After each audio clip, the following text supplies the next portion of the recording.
Production authority చైర్మన్గా దేవదత్ ప్రమాణ స్వీకారం జరిగింది. ఈ కార్యక్రమానికి కృష్ణా జిల్లా పార్లమెంట్ సభ్యుడు కేశినేని శివానాథ్ ముఖ్య అతిథిగా హాజరయ్యారు. సేంద్రియ ఉత్పత్తులలో దేశంలోనే ఆంధ్రప్రదేశ్ అగ్రగామిగా ఉన్నదని అన్నారు. వ్యవసాయం లాభసాటిగా ఉండాలంటే ఆర్గానిక్ ఫార్మింగ్లో రైతులు ముందంజలో ఉండడంతో పాటు నూతన వ్యవసాయ విధానాలను అందిపుచ్చుకోవాలన్నారు. చైర్మన్ దేవదత్ మాట్లాడుతూ సేంద్రియ వ్యవసాయం ద్వారా నాణ్యమైన పంటలను, ఆరోగ్యకరమైన ఉత్పత్తులను తయారు చేయించి దేశ శక్తిని సాటి చెప్పేలా ఆంధ్రప్రదేశ్ ప్రజలు పంటలు అందిస్తారని తెలియజేశారు. ఈ కార్యక్రమంలో కూటమి నాయకులు, రైతులు పాల్గొన్నారు.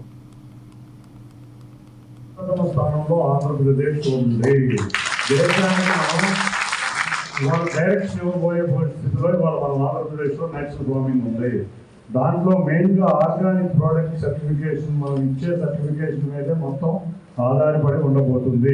కాబట్టి వాళ్ళ కొత్త శాఖ ఏర్పాటు చేసి యువకుడు, ఎన్ఆర్ఐ మంచి అన్నింటిలోనూ దూసుకెళ్ళగలి అన్నీ కూడా స్టడీగా ముందేం చేస్తారని దొత్తగలిపి అన్నీ చదువుకుంటాడు. నిజంగా ప్రతి చాప్టర్ అధ్యయనం చేసి వెళ్ళగల వ్యక్తి కాబట్టి అటువంటి వ్యక్తికి ఇది వచ్చింది. తప్పకుండా రేపు రాబోయే కాలంలో ఈ శాఖ యొక్క ఇంపార్టెన్స్ సీడ్ కార్పొరేషన్ కన్నా కూడా ఎక్కువ ఉండబోతుంది. అందరికీ తెలిసింది, ఇప్పుడు ఉన్న అధికారులు అందరికీ తెలిసింది ఒక విషయం. ఎందుకంటే అందరూ కూడా వాళ్ళ నేచురల్ ఫార్మింగ్ వైపు మనం వెళ్ళబోతున్నాం.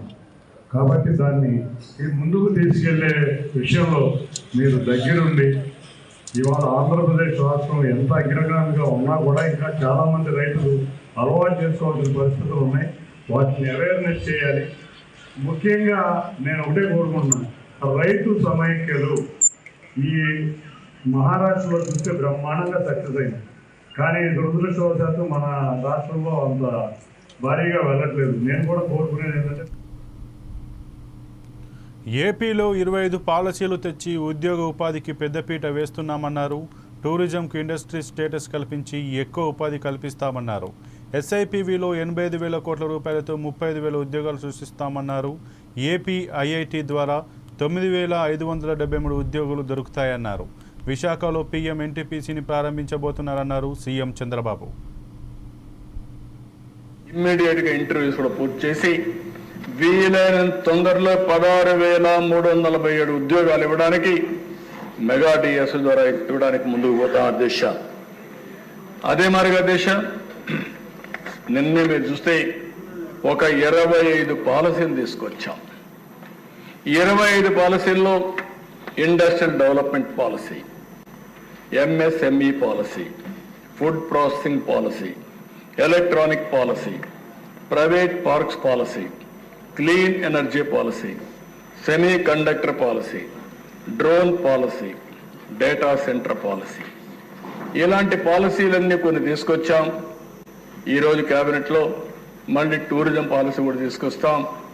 మొట్టమొదటిసారిగా టూరిజానికి ఇండస్ట్రీ స్టేటస్ ఇచ్చి రాబోయే రోజుల్లో ఎక్కువ ఉపాధి కల్పన టూరిజం ద్వారా జరుగుతుంది.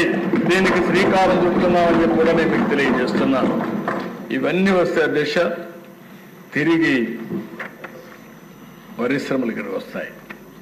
నిన్నే మీరు చూశారు, ఎస్ఐపివి మీటింగ్ పెట్టుకున్నాం. నేను డిప్యూటీ సీఎం, మంత్రులందరం దగ్గర 85,000 కోట్ల రూపాయలు పెట్టుబడులకు క్లియరెన్స్ ఇచ్చాం. 35,000 ఉద్యోగాలు వచ్చే అవకాశం ఉంది. దానికి నిన్నే శ్రీకారం చుట్టాం.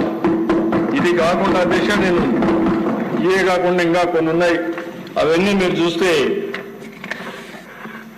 దగ్గర ఏపీ ఐఐసి ల్యాండ్ అలాట్మెంట్ దగ్గర 3,500 కోట్లకి ఇచ్చారు.